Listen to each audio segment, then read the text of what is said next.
Hi folks, it's Bear Gardener again. Another video experimenting in a different direction. So this time we're going to use my main account, which you don't see me on these videos very often because I've been doing a lot of new player content.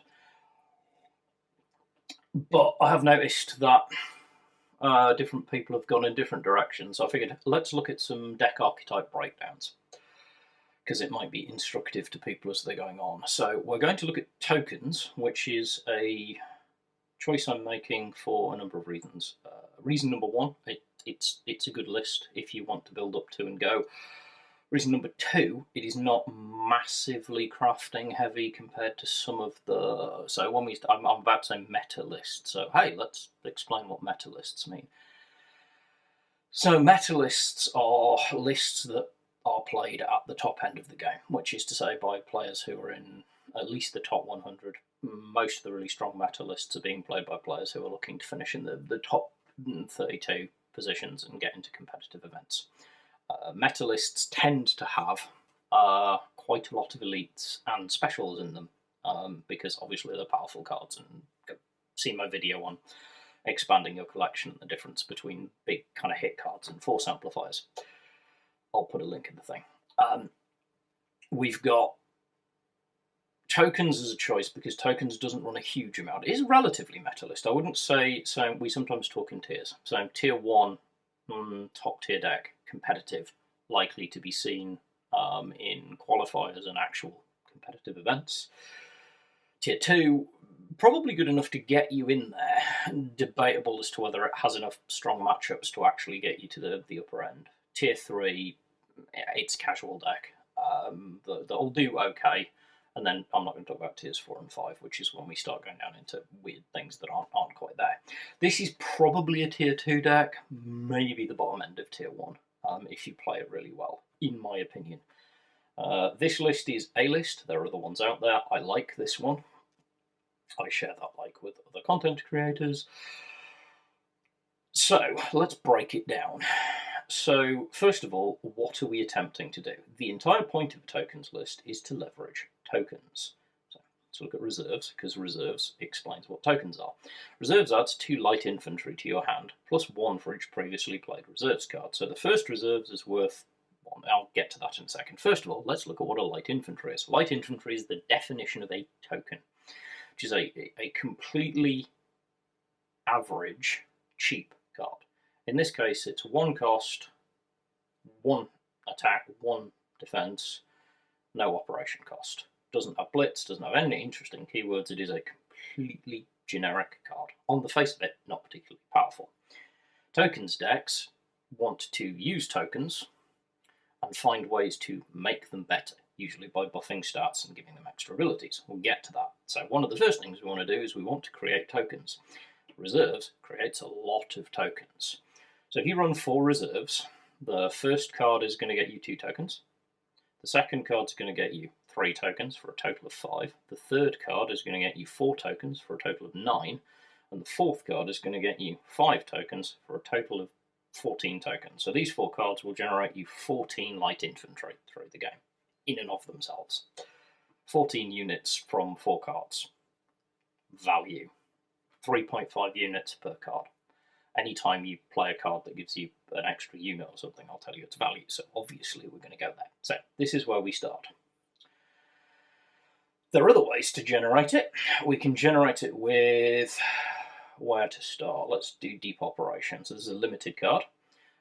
You can only play 3 of them. We are playing 3 of them. We play pretty much anything that we can generate light infantry.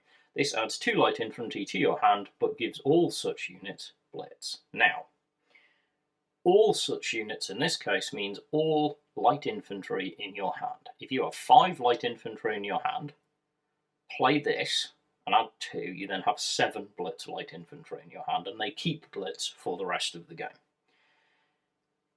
This is good value. It's a very strong card for getting your light infantry into the front line rather than just deploying them into the support line and having them sit there. So again, this is another 6. So we've gone from 14 to 20 tokens that we're generating. I am counting, it's relevant in a game. Next, we have line of engagement. Line of engagement adds 2 light infantry units to the battlefield, not your hand, one in the front line if possible. If not, it puts the 2 at the back line, so you never lose out on a unit. So it's 2 cost for 2 light infantry. I've got 4 of them, so that's 8. So we now have 28 light infantry that we can generate. Thus we have arrived at the heart of the deck. The engine of the deck is generating light infantry. Next job, getting value out of those light infantry. So let's start with some fairly basic ones. Frontal assault, also useful because it's an additional 8 light infantry, but we'll get to that in a minute. We generally don't use it that way. 2 cost, give your light infantry units +1/+2. That's what we're playing it for. If you have none, adds 2 to your hand. Can be useful in a pinch. It's not great value for token generation. We have better token generators, but the buff is incredible. We've got 5 light infantry on the board. That then gives us 5 2/3s. That's a lot of value. Speaking of 5 light infantry, we're going to also cover no surrender. Now, I didn't include this in the general generators because this is kind of a special case. It is 5 cost, but it generates a full support line, which is a maximum of 4 light infantry, and gives them all blitz, so you can play them and move them forward in the Freyston. We are obviously running 3 of these. It can be situational, so you can find it sits in your hand, but it does combo with some other cards really well. It also means, obviously, if you look at 3 4s, that's 12, so that's 40 now light infantry that we can generate. That's a lot of light infantry to deal with. 503rd Motors, another critical card. It is a guard, which is not nothing, because we don't have a lot of that in this deck. On deployment, give your light infantry +1/+1. So obviously it's only targeting the light infantry that are on the board. It is a deployment effect, so there are cards that can get around it. But ultimately, it's 2/5 guard, which isn't bad in and of itself. It only has 1 operation cost, which will be relevant later when we want to clear the support line, which is going to happen a lot to spam more light infantry. So we don't want to be having lots of things clogging up our support line in this. It's why there's not artillery and all sorts of other stuff in this deck. We don't want it in the support line. The support line is just for feeding lots of light infantry. So we run 3 of these. They're great. We have got... I'm not going to cover that yet. So let's look at engineers. So this is an elite. It is not a critical card to this deck, but it is very powerful. When another friendly unit is destroyed, your HQ gains +2 defense. If you play this on turn 1 and manage to generate and have destroyed 20 of your light infantry, you just gained 40 HQ defense in addition to whatever else they did. This card is very powerful and opponents will try and remove it. It slows them down. So, got line of engagement. Unity is strength. Our ally is US. It will become very apparent why. Unity is strength. A friendly unit, infantry unit, +1/+1 for each friendly infantry unit on the battlefield. So, let's assume that we have a moderately successful period and are able to occupy all 9 available slots on the battlefield. Each level, each section of the battlefield, support and front line, is 5 cards wide. 1 support line is always occupied by your HQ. We have 9 units on the board. That 1/1, if they're all 1/1s, that 1/1 token that we play this card on gets +9/+9. Speaks for itself. We run 3 of them for obvious reasons. Industrial Might. Draw a card for each unit you have deployed or added this turn. Basically anything that you put on the board this turn draws you a card.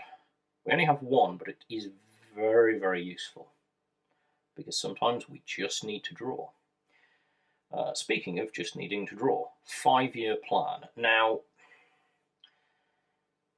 this is a Razor's Edge card in this deck. You must be careful playing it, so much so that actually, early on, I'm not sure I recommend including it or playing it regularly until you're used to how to play it, because losing 5 HQ can be really bad for this deck if you're up against someone who can hit your HQ hard or has reach, bombers, that sort of thing, artillery that can hit your HQ without having to worry about going through your front line.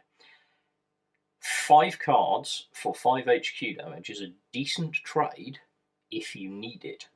However, it can be bad. That said, we run one of them. So we have 2 draws, 2 good draw engines, Industrial Might and 5-Year Plan, different situations. The only other thing that we're getting from our ally is Stars and Stripes. I like this as an include, some people might not. But the logic is, because we are pushing to the front line all the time, our opponent is almost certainly restricted to deploying and holding their support line. 1 damage to each unit in the support line for each unit there, so it's a maximum of 4 damage to all 4 units in there. This can be really powerful, especially if your opponent's got a guard up that you just need to finish off. Obviously, dealing with guards is a thing, which leads us to the Hammer. 3 cost, 6 damage to a ground unit. This is guard removal. It's also really good for removing things like the 329th Engineers and its ilk. In other videos, you'll have seen me talk about how strong these 0-4 smokescreen units are. So we covered the Hammer. We've also included 3 Red Dawn. This is a debatable one. Some people don't like including Red Dawn in this deck. I personally do. It's got some versatility. Now, this is normally, with Red Dawn, you are just playing it to deal 3 damage to a unit, take 3 damage to your HQ, and you get 3 damage to a unit for 1. Sometimes we actually just want to play it when we've got a spare credit to get a 3 cost 3 damage in our hand for later in the game. From the people can actually be very useful and has the advantage of not damaging your HQ health. It's matchup dependent, but if you're against someone who's going to be getting at your HQ very quickly, helping them out, probably not a good plan. So we've got those. So we've gone through most of the deck. Oh yes, the 122nd Courson. This is not critical, but if you have it, it's an amazing include. It is a 5/7 guard. It is very tough. It only has 1 op cost. Again, we'll get back to that later, but we don't want to be clogging up our support line, so a lot of the time we want to push our guards forward. So having not high op cost guards helps, and it costs 1 less to deploy for each of your units. Note, 1 less to deploy for each of your units, not 1 less to deploy for each of your units to a minimum of 1. This is amazing. It's not critical, but it's a very good value. Right, so I've missed a couple of cards, and those who know this deck are probably like, why has he not covered those already? Now we're going to talk about the big cards in this deck, the ways that you just win. So the first one is a fairly standard finisher. This is close combat. It is a special. We run 2 of them because why wouldn't we? 2 cost, friendly infantry units have +3 attack until the end of the turn. You got 5 units on your front line, and you should do if you're playing this deck well. That's 15 extra damage. It's usually enough to get you through and finish your enemy off. Play it twice, 30 extra damage. Seriously, if you're playing 2 close combats and you've got a full front line and you don't manage to kill your opponent, you're going to have at least done enough damage to give them pause. There are, by the way, some decks that you can actually do that to, and they won't just fall over and die. Our other big card, this is the one that I've left at the end because it is probably the biggest technical talking point in this deck, is the 67th Baronovici. Baronovici, I should say. I mispronounced that myself. I try not to. I shouldn't. There are friends of mine who would be very upset with me for Russian mispronunciation, and if you are watching, I'm very sorry. Baronovici is the correct pronunciation. The 69th Baronovici is ridiculous. This card is insanely powerful when played well. On the face of it, is a 2/3 guard for 3. It's terrible. Really, it's got no value at all. It's 1 op cost, so at least we can push it forward. Some debate there. However, Alpine. Your light infantry units have Alpine. Note, your light infantry units, not deployment, your light infantry units gain Alpine. As long as this thing is alive, every light infantry unit you play, or generate in your hand, put on the board, create in any other way that is yours, has Alpine. This is incredibly powerful, because Alpine, as see it right on the screen here, when an Alpine unit is deployed or added, it gets +1/+1 for each other Alpine unit you control. Obviously, it doesn't count itself. I have made that mistake myself. However, if you have Bronivici and 1 light infantry on the board, and then play a light infantry, that light infantry is getting +2/+2 because you control 2 of the light Alpine units. The next one gets +3/+3. The next one gets +4/+. See where I'm going with this? If you somehow manage to have Bronivici in the front line, risky but can be worth it, along with 4 other light infantry units, you have 5 light infantry units on the board. If you then play No Surrender, creating a backline of light infantry units, the first one comes out as a 6/6, the second one comes out as a 7/7, the third one comes out as an 8/8, and the fourth one comes out as a 9/9. No joke, this is a very powerful card. Playing it can get situational, but it's very good. That's the purpose of this deck. If we look at the curve, this deck is relatively quick starting, has a bit of a gap in the centre where you're really just continuing to build pressure because you're just going to be spamming out more and more and more light infantry to try and get purchase on the board, which we'll get to in a minute. And then at the end, you're just looking to use the really big cards to do it. Also, the 6 cost down here is actually a bit of a myth, because if you're ever paying 6 cost for the Corson, you're either in serious trouble or you're doing it wrong.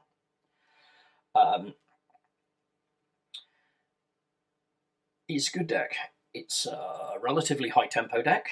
It's also a good deck because it teaches a pretty solid lesson in understanding your play methods, your lines, and the mathematics involved in those.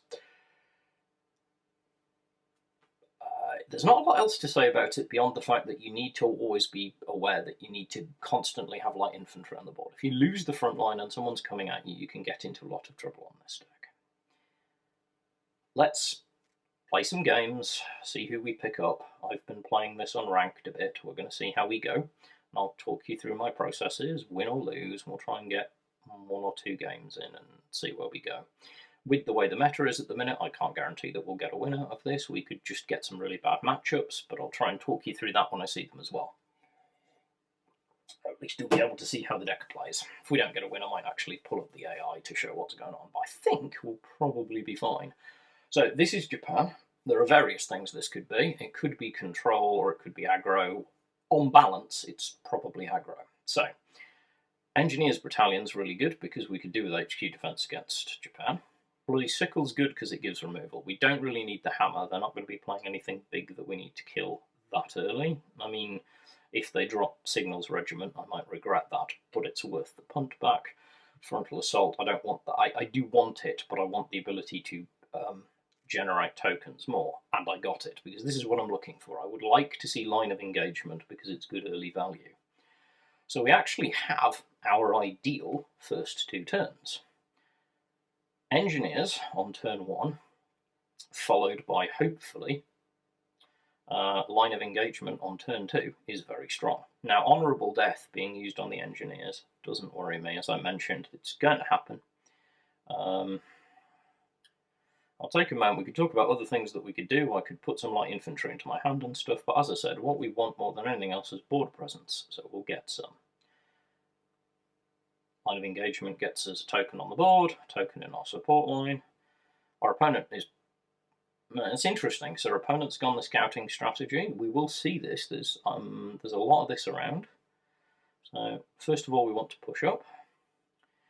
Now, we have 3 credits to use here. There are a number of things we could do. We don't want to be playing close combat yet. We use Sickle to get some draw, but it also gives our opponent draw. We can Line of Engagement to get 2 more tokens on the board, which is fairly strong. Or we could play the motors, but we don't really need the guard and the space yet. So I'm going to play Line of Engagement, get some tokens on the board. I'm also going to put some tokens in my hand,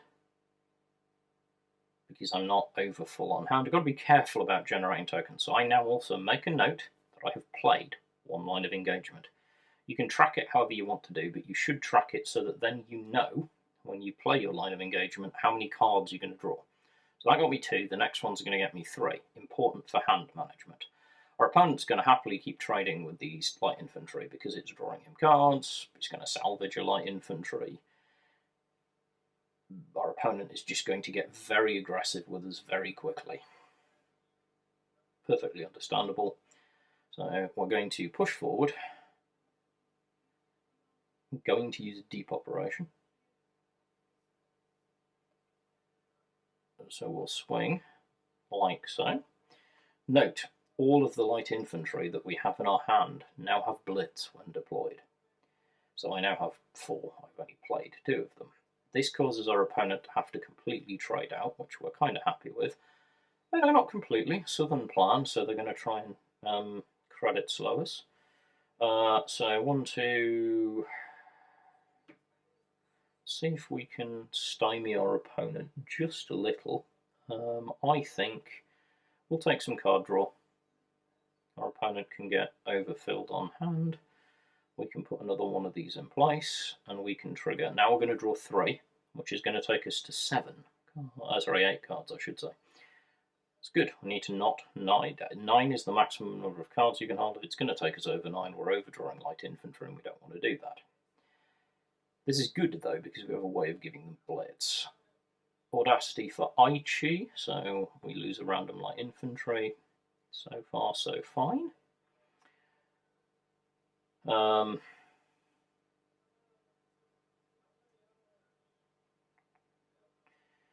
options here. I want to spend 2 and put down my guard. So we're going to drop 2 light infantry and the motors. We're going to remove the artillery because we don't like it. Does risk the fact that our opponent might be able to push back into the front line, but we can probably take it back because we have close combat. Glamour boys. So this is a fairly defensive deck. That's fine. We don't mind that. I'm going to push the guard forward, go either side of the guard with my light infantry. I'm going to add 2 light infantry to my hand. I now have 3 light infantry with blitz. 1, 2, 3. And I have a free 122nd Courson. Pretty efficient turn. We've got good board presence. Now our opponent really needs to think about what they want to do. They like to clear the board, and I'll show you why in a bit. They're not going to clear the board. They're doing all right. It's a strong turn from our opponent. I'm not going to lie. There are things that I'd like to see right now. We've got deep operation, which can get us yet more blitz light infantry. First thing we want to do, though, is think about it. So let's deep op first and do some maths on whether it's actually worth. So we could use the hammer to remove the guard, which would allow us to deal 3 damage to the HQ. It doesn't feel that good.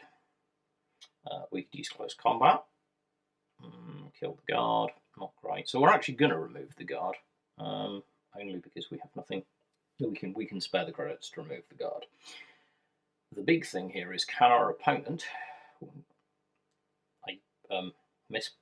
That was a misplay. I should have done the 3 damage to HQ. I'm going to regret that. It's not impossible to play back from, but I'm going to regret that. Line of engagement's good right now.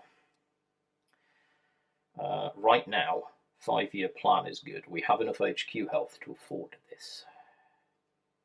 We've got Red Dawn. So you heard me say it before, sometimes it's worth just doing this to add a From the People to our hand. We'll take the 1 point of damage. We've got access to plenty of tokens. It's not often you'll find that you're playing against Japan patiently. 0 is a good play, though. This is why From the People could be good, but it's very expensive right now. We don't really have great plays. So we're going to play a guard. Doubles the cost of that. That 0 needs to go, so we're just going to remove it. It just has to go. We can't afford to be slowed down that much. We need credit efficiency to make use of the cards in our hand. The motors are there just to give us a bit of protection. This Kika that's come out, that's another. So there's another very strong aircraft. No Surrender is a magnificent pull right now. So this should give us some tempo. So we can push forward with No Surrender.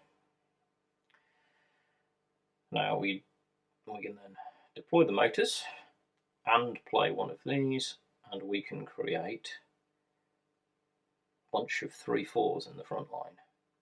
Now we're starting to ask our opponents some more significant questions. Monsoon Rot, supply shortage.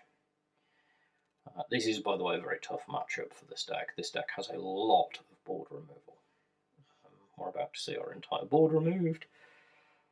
Then we're going to do exactly the same thing again. There is a very good chance that we are going to see our entire board removed again. However, we cannot afford not to press. If this sticks, we can win. If they have yet another supply shortage in Monsoon Rot, which they probably do, we're in serious trouble. If they don't, they're in serious trouble, because we have 12 damage in the front line. So it looks like they don't have the Monsoon Rot, so this could be game. Depends on what they're holding in hand. They might have... Nice.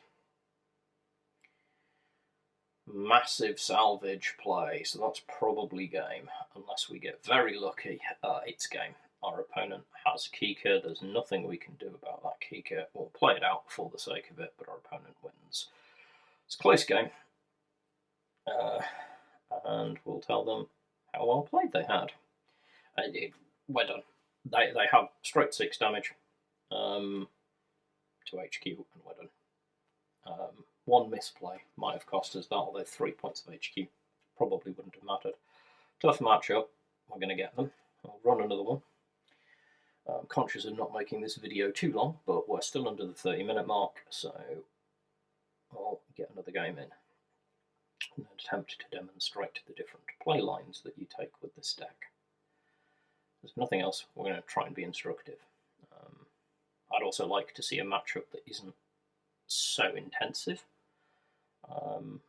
That particular matchup is bad for us because we're playing against a deck that has a lot of control and board clear.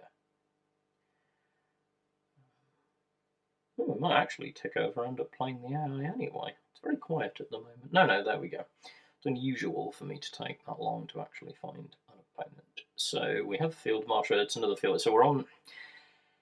It is another Japan matchup. It might be the same deck. It might be a different deck. Obviously, there's not a lot we can do. We don't want to see Stars and Stripes right now. Baravanichi we don't want to put back because it's too strong. Frontal Assault is okay, but we don't need it now. We need the motors and reserves more.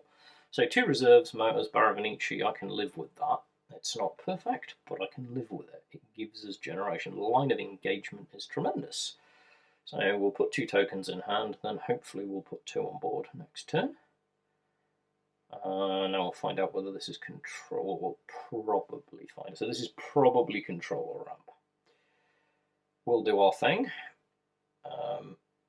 I say it's probably control or ramp because if this was an aggro deck, it would almost all of the time it will find a 1-drop on turn 1. This is very likely the same matchup we've had, or it might be slightly different. So Raiding Brigade early to take out 1 token, I'm fine with. Fundamentally, I don't mind that. Play reserves, get some more tokens in hand.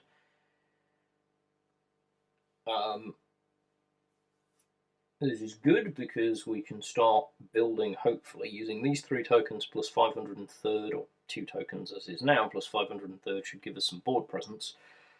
We can build towards Baravanichi and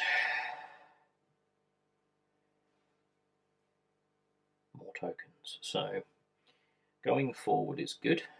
We can afford to spend 1 on a token, and we'll drop the guard that we had, and we'll start saying to our opponent, okay, so now you need to start thinking, because next turn we've got some good play next turn. Unity of Strength is good. Barra, we have 503rd motors plus Unity as strength, which could be very strong next turn if our opponent doesn't clear both. If our opponent clears both of these units, it's much less good. I'd like to top deck a line of engagement right now. That would be good. Or we'll just push forward and try and make room for... So our opponent's getting very aggressive. That's okay. Deep operation doesn't suck right now. So, card counting, we have 3, 4, 5, 6, we have 8 cards in hand. We drop this, we'll draw 2, so we'll go from 7 to 9, which is max hand, so we have to play out, which we will. But it's important to be aware that we must do that. 2, 3. So we'll get the tokens out on the board. I'd like to follow these up with motors and Unity of Strength, as I say, but we need to keep board precedence enough to make that worthwhile. We're testing how much clear our opponent's got. I'm waiting also to see if we can get a good kind of click on what our opponent's actual strategy is, because so far I've seen a lot of cards that could appear in different types of deck. So on the Ascent, thankfully, we have no surrender. Otherwise, on the Ascent would be really bad. On the Ascent can be incredibly annoying. As I say, thankfully, we have no surrender. Question is, do we want to play it? Do we have a better play? 1 infantry, 500. We could play the 503rd, the Baronovici. Baronovici gets us, but playing naked Baronovici without blitz, no, it's not worth it. We need presence. So, one of the things that's going on in my head at this point is, where's the value? Now, I could put this and blitz it forward, or I could remove the artillery. We are not massively using air units though, so we're just going to go for presence and make it difficult for our opponent to unseat us from the front line, which they very much want to do. Trading's fine, we're okay with trading because they can't trade super efficiently. So it's a very slow play for a very high tempo aggro deck. It's a little unfortunate for our opponent. This is even more unfortunate for us though. So we're going to play the motors.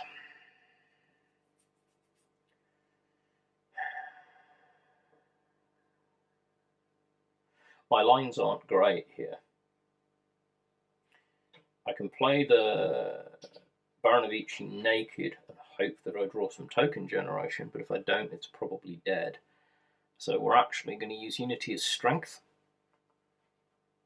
to turn this into a 4/4. We're going to take the HQ damage to remove this, and then we're going to swing. Our opponent can do a maximum of 3 damage. Obviously, they can also deploy things, which they're going to, but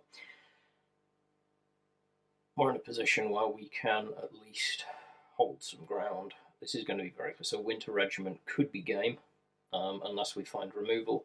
So Winter Regiment's very powerful because every time it salvages, it repairs itself. And it's a big body at 4/5. It can be very awkward to deal with.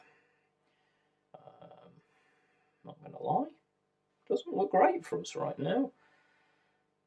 Now it looks even less great. I have to play the Baronovici.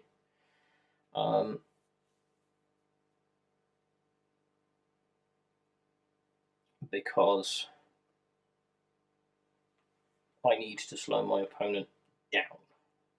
I did that specifically in case our opponent has something to turn the guard off. So now if our opponent turns the guard off and they roll high with Katusha, Katusha will do an extra 1 damage sometimes, so it can do 2 damage, but that's not enough to remove the Baronovici. If I had left the unit in the centre and not traded with the guard, and they had a way to remove the guard, they would have been able to do 3.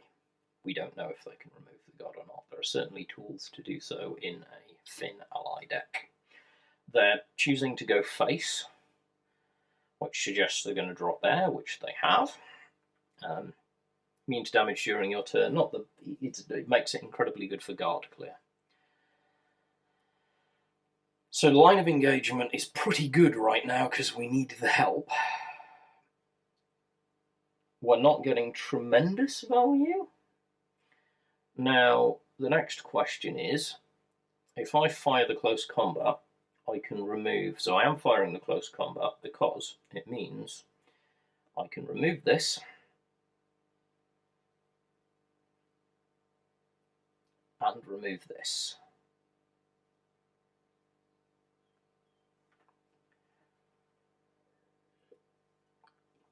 Baranovici's kind of naked now to... I want kind of bait, because if they fire Katyusha against Baranovici and don't high roll, they've wasted a shot. They could also fire the jet, but that's wasting a lot of face damage, and I don't think this deck wants to do that.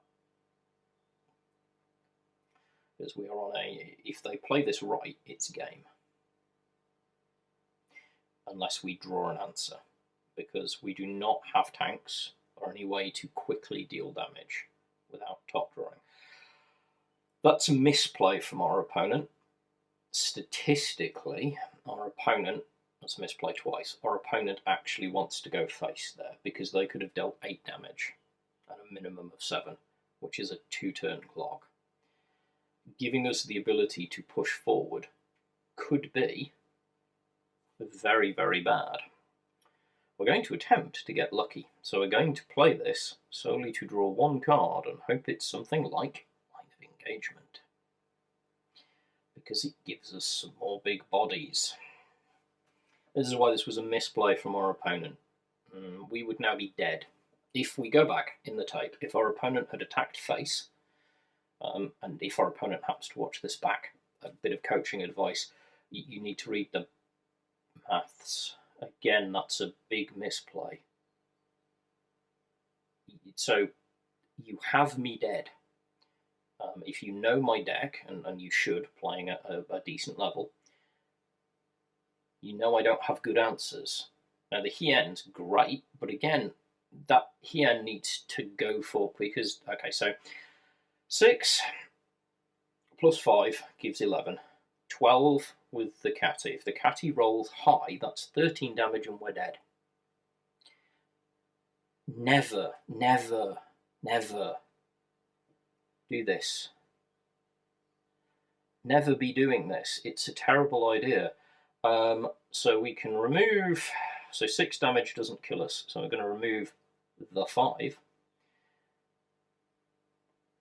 Don't need this. Our opponent has given us more time than we should have. We've probably still lost, but we should have been done 2 turns ago. So we're going to keep pushing. This is actually proving an interesting video to watch back if you do. The tactical question here, I'm not over-critiquing my opponent. My opponent's probably still going to win, but it is not optimal. This is not optimal play. Our opponent has passed on lethal twice and passed on building to potential lethal twice. It's fine, because as it turns out, they have the cards to do it. But if I'd drawn stronger cards, this can get bad. As it is, it doesn't. We just trade out and move forward, and our opponent will just kill us. They've played very well. They've won. They have not played optimally. They let this game go way longer than they needed to. Anyway, so that gives you hopefully a good insight into tokens and how they play. I'm not worried that those are 2 losses. Notice, this is another piece of advice, right? Bonus advice at the end of this video. Unless I'm competing, unless I'm interested in hitting top 50, top 32, and actually pushing to get competitive, and I currently am not in a place where I am, losing doesn't matter to me. Learning to play optimally, playing the deck well. I played both of the... Well, actually, I played the second game optimally. The first game, I made 1 mistake, and it was bad. And that's, for me, the value in this. I've learned something.